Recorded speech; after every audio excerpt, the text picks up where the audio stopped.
Shri Radhe everyone, welcome back to my YouTube channel. मैं आ गई हूँ आपकी अपनी फेवरेट स्टोरी पॉकेट में आसमान का आज का एपिसोड लेके। एपिसोड बहुत ही धमाकेदार और इंटरेस्टिंग है, तो प्लीज़ वीडियो को एंड तक जरूर देखें। चैनल पे नया है तो चैनल को सब्सक्राइब करना, बेल आइकन को प्रेस करना बिल्कुल ना भूलें। एपिसोड की शुरुआत में हम देखते हैं कि जो नारायणी होती है उसे बहुत गिल्ट होता है इस बात का कि जो रानी है वो हमेशा से सच ही बोलती थी, पर मैंने उस अनिशा के बातों में आके मैं अनिशा के ऊपर विश्वास करती थी और रानी के ऊपर विश्वास नहीं कर पाई और हमेशा उसे ही गलत ठहराया। मुझे ये क्यों नहीं समझ में आया कि रानी अलग है सबसे, पर वो गलत नहीं है किसी भी चीज़ में। तभी यहाँ पे हम देखते हैं कि वो उसे बोलती है कि दीदी मुझे बहुत ही प्रायश्चित हो रहा है, मैं कैसे उससे माफ़ी मांगूँ। तभी यहाँ पे उसकी जो जेठानी होती है वो उसे समझाती है कि देखो अभी भी कोई देर नहीं हुई है, तुम अभी भी उससे बात कर सकती हो और सब कुछ अच्छा हो जाएगा, सब सही हो जाएगा। अब रानी इस घर में आ गई तो हम उसे अपने घर में ही रखेंगे। तभी यहाँ पे हम देखते हैं जो उसके बड़े भैया होते हैं वो भी उसे बोलते हैं कि तू क्यों इस सब चीज़ों को इस तरीके से सोच रहा है। तो यहाँ पे हम देखते हैं कि जो नारायणी होती है वो बोलती है कि हाँ मैंने दुगू के पापा से भी बात की है, पर लेकिन अब ये सब तो रानी के ऊपर डिपेंड करता है कि वो ये घर में रहना चाहती है कि नहीं, क्योंकि अब तो उसकी बेटी भी आ गई है तो फिर वो इस घर में रहेगी कि नहीं रहेगी, क्योंकि उसके साथ इतने सारे लोगों से इतना बुरा होता आया है। तभी दूसरी तरफ हम देखते हैं कि यहाँ पे रानी जो होती है वो फ़ोन पे अपने पापा से बात करती है कि सब कुछ अच्छा हो गया पापा, पर अभी जो ध्वनि है वो डरी हुई है क्योंकि उसे ऐसा डर लग रहा है कि वो आंटी फिर से ना आ जाए उसकी लाइफ में। और यहाँ पे हम देखते हैं वो बात करती रहती, तभी वहाँ पे दिग्विजय आता है तो वो डोर नॉक करता है। तो वो रानी जो होती है वो बोलती है कि पापा मैं आपसे बाद में बात करती हूँ।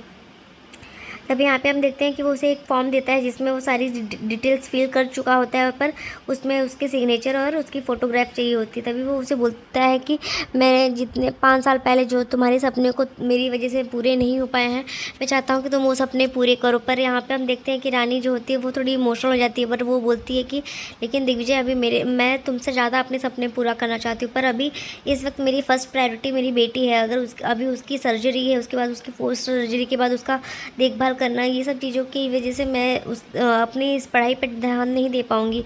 तभी वो उससे बोलता है कि घर में और लोग भी हैं रानी, वो सब लोग भी तो ध्यान देंगे ही ना। और रही बात तुम्हारी पढ़ाई की, तो मैं तुम्हारी पर्सनली तुम्हारी पढ़ाई में मदद करूँगा। यहाँ पे हम देखते हैं कि रानी जो होती है वो इस तरीके से जैसे ही सोचती रहती है, बोलती रहती है, तो वो बोलती है कि लेकिन अभी मेरी फर्स्ट प्रायोरिटी मेरी बेटी ही रहेगी और ये सब काम तो मैं बाद में कर सकती हूँ। पर यहाँ पे हम देखते हैं कि दिग्विजय जो होता है वो उसको रिक्वेस्ट करता है और उससे बोलता है कि तुम इस चीज़ को एक्सेप्ट कर लो और मैं जानता हूँ कि तुम्हें ये तुम्हारे सपने कितने ज़रूरी हैं। तभी दूसरी तरफ हम देखते हैं कि वहाँ पे ईशान आ जाता है और ईशान जो होता है वो उसको बोलता है कि पुलिस भी आई थी, पर एक अनिशा ने देखो ये अपने कमरे में क्या छुपा के रखा था। तभी वो जैसे दिखाता है उसको, तो वो देखती है तो उसमें वो वीडियोज़ रहता है जो 5 साल पहले की रात का जो वीडियो था, वो वीडियो उसमें दिखाती है ये कि ये जिस तरीके से उसमें दवा मिला के उसको अपने कमरे में लिटा रही होती है। तभी यहाँ पे हम देखते हैं कि वो सारी वीडियो को कैप्चर करके रखी रहती है। तभी यहाँ पे जैसे ही वो देखता है, उसमें देखता रहता है कि उसने कपड़े खुद उसके निकाले, उसके बाद वो सोया ही था और वहाँ पर उसने उसके साथ कुछ भी नहीं किया। पर यहाँ पे हम देखते हैं जैसे ही वो ये सारी वीडियोस देखती है तो रानी को समझ आता है कि एक्चुअली में हुआ क्या था। और यहाँ पे ईशान जो होता है वो बोलता है कि मुझे ये नहीं समझ में आ रहा है उसने ये वीडियो बनाई तो बनाई क्यों। तो वो सोचता है कि बताता है कि हो सकता है वो बाद में इसको एडिट करती या फिर किसी भी तरीके से, क्योंकि ये उसका एक ऐसा था कि ये सब देख के तुम खुद ही उसके लाइफ से चली जाओगे। यहाँ दूसरी तरफ जो होते हैं नारायणी, वो ध्वनि के लिए पिज़्ज़ा बना के लाती है और उसे खिलाती है। तभी वो माधुरी और देवू बोलती हैं कि वैसे तो आप हमें ये सब खाने से मना करती हैं और आज अपनी पोती को खिला रही है सब बना के खुद ही। तो वो बोलती है कि तो क्यों ना खिलाऊँ मैं अपनी पोती को, वो तो आखिर मेरी है ही छोटी सी बकुड़ी, तो उसको खिलाऊँगी ही ना। तभी यहाँ पर हम देखते हैं कि वो उसे बोलती है कि लेकिन तुझे मेरी एक काम करनी पड़ेगी। तो वो बोलती है कि क्या है, मैं क्या काम करूँगी, मैं तो 6 ईयर्स की छोटी बेटी हूँ, तो फिर मैं कैसे काम करूँगी। तो बोलती है कि लेकिन तू कर ही सकती है, सिर्फ तू ही कर सकती है। मैं वो तेरी माँ है ना माता रानी, उसको है ना, तो इसे बोलना कि तुझे और इसी घर में रहना है अपने पापा मम्मी के साथ। तभी यहाँ पे हम देखते हैं वो उसे बोलती है लेकिन मैं ऐसा क्यों बोलूँ, आप बोल दो। तो वो बोलती है कि लेकिन वो 5 साल पहले जब इस घर में थी ना, तो मैंने उसको बहुत बहुत कुछ सुनाया था जिसकी वजह से वो अब मेरे साथ नहीं रहेगी, मेरी बात नहीं सुनेगी। अगर तू बोलेगी तो वो तेरी बात तुरंत सुन लेगी। तो यहाँ पे हम जैसे देखते हैं वो ऐसे ही बोलती। तभी जो देवू होती है वो भी बोलती कि हाँ हाँ, लेकिन हम ऐसा क्यों नहीं कर सकते कि हम दोनों की वापस से शादी करवा दें। तो फिर यहाँ पे वो ये प्लान सबको बहुत अच्छा लगता है। पर अब यहाँ पे हम दूसरी तरफ देखते हैं कि जो नारायणी होती है वो भी इस बात से खुश हो जाती है कि फाइनली अब इन दोनों की शादी होगी तो कितना अच्छा रहेगा, बहुत धूमधाम से इनकी शादी करेंगे।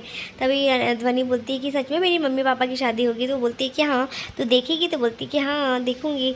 तभी दूसरी तरफ हम देखते हैं कि जैसे ही ये वीडियो का सच रानी के सामने आता है तो रानी को ऐसा लगता है कि वो ये 5 साल से कितनी गलत फहमी में थी, कितनी बड़ी। तभी यहाँ पे हम देखते हैं कि ईशु जो होता है वो उसको सब चीज़ समझाता है कि ये सब सिर्फ उसकी एक चाल थी कि जिससे तुम उसकी लाइफ से खुद ही निकल जाओ, जिससे उसे पता चल गया था कि दिग्विजय की लाइफ में और दिग्विजय के दिल में उसके लिए कोई भी प्यार नहीं है। तो इस वजह से उसने ये सारी चाल चली। और यहाँ पे हम देखते हैं कि रानी को जैसे ही इस गलती का एहसास होता है तो वो बहुत रोती है। और यहाँ दिग्विजय जो होता है वो भी ये बोलता है कि रानी तुमने देखा ना, मैंने उसे टच भी नहीं किया था, मैं सिर्फ तुमसे प्यार करता था और मुझे ये सब चीज़ें पता ही नहीं थी। तभी वो बोलती है कि हाँ तभी शायद उसने नशे की दवाई मिला दी थी जिसकी वजह से तुम्हें कुछ याद भी नहीं रहा। तभी यहाँ पे हम देखते हैं कि वो बहुत ही फूट फूट के रोता रहता है।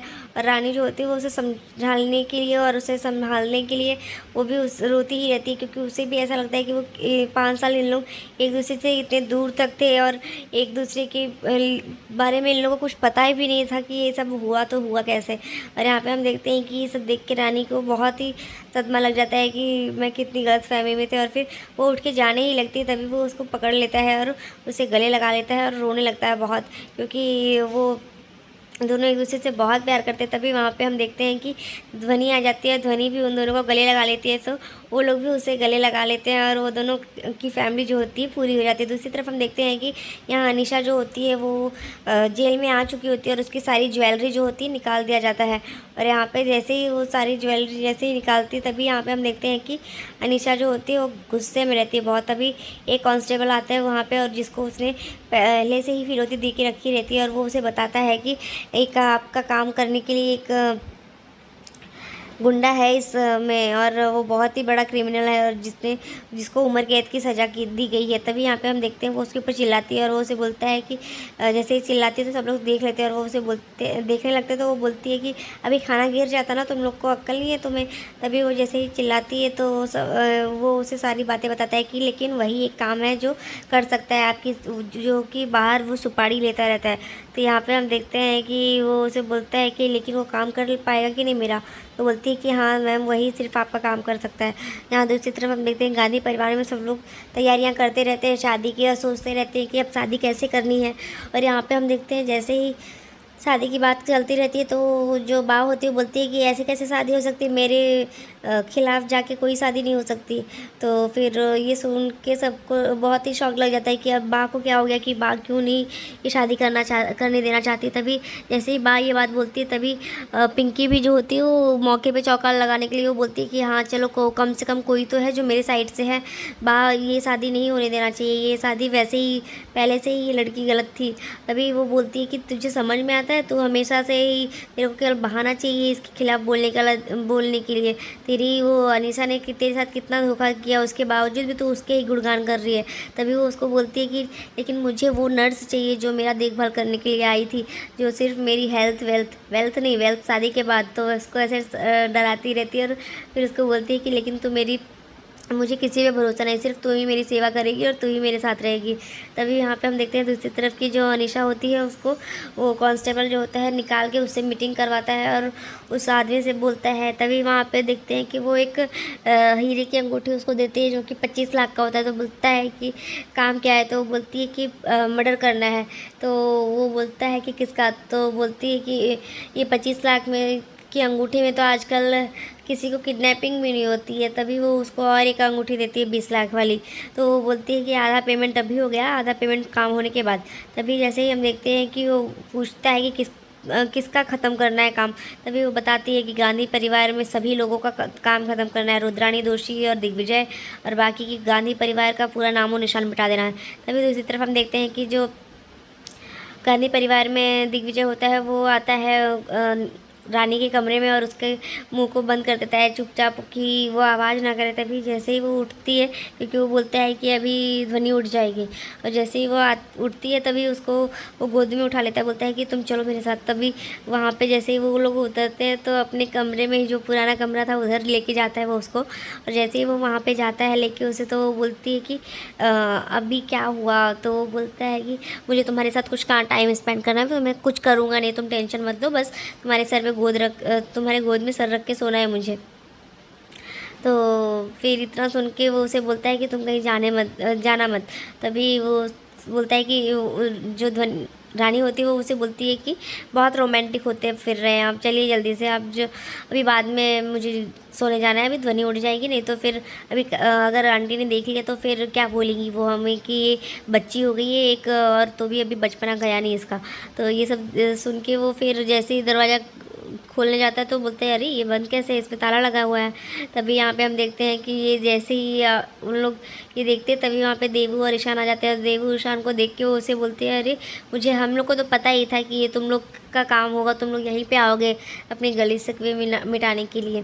तभी वो उसे बोलती है कि वैसे तो आंटी ने ये कमरा जो है वो बंद करने के लिए बोला है, तो इसलिए तुम लोग इसमें अलाउड नहीं हो। तभी यहाँ पे हम देखते हैं कि वो उसे बोलता है कि जो भी करना है शादी के बाद, क्योंकि अभी कुछ नहीं। तो यहाँ पे जैसे ही वो ये सब चीज़ें सुनता है तो वो समझ नहीं पाता है, और यहाँ पे हम देखते हैं कि जो दिग्विजय होता है वो उसे बोलता है लेकिन यार तुम लोग ऐसे कैसे कर सकते हो, तुम लोग भी माँ की तरह हो गए हो। तो वो बोलता है कि हाँ लेकिन, क्योंकि फिर देवू जो होती है वो उसे बोलती है कि अभी एक्चुअली तुम लोग का ये कमरा जो है इसमें से सारी पुरानी यादें मिटा के इसको मेकओवर करना है हमें, तो इसलिए अभी इस कमरे को हमने बंद रखा है, तो शादी के बाद ही तुम लोग इस कमरे में आ सकते हो। फिर उसके बाद वो लोग वहाँ से चले जाते हैं। तभी यहाँ पे जो ईशान होता है वो उसके साथ मस्ती करता है कि चलो वो ध्वनि को थोड़ा छोटा भाई चाहिए, तो हम लोग भी थोड़ी उसकी प्लानिंग कर लेते हैं। तो यहाँ पर दूसरी तरफ हम देखते हैं कि जो अनीशा होती है उसको 15 दिन के लिए रिमांड पे लिया जाता है, और यहाँ पे तभी दिग्विजय और रानी वहाँ पे पहुँचते हैं, और वो रानी जो होती है उसे बोलती है कि तुम चाहे जितनी भी कोशिश कर लो, अभी तुम्हें सिर्फ रिमांड पे लिया गया है, जल्दी तुम्हारा सारा जो जुर्म है वो प्रूव भी हो जाएगा, और उसके बाद तुम हमेशा के लिए ही जेल में रहोगी।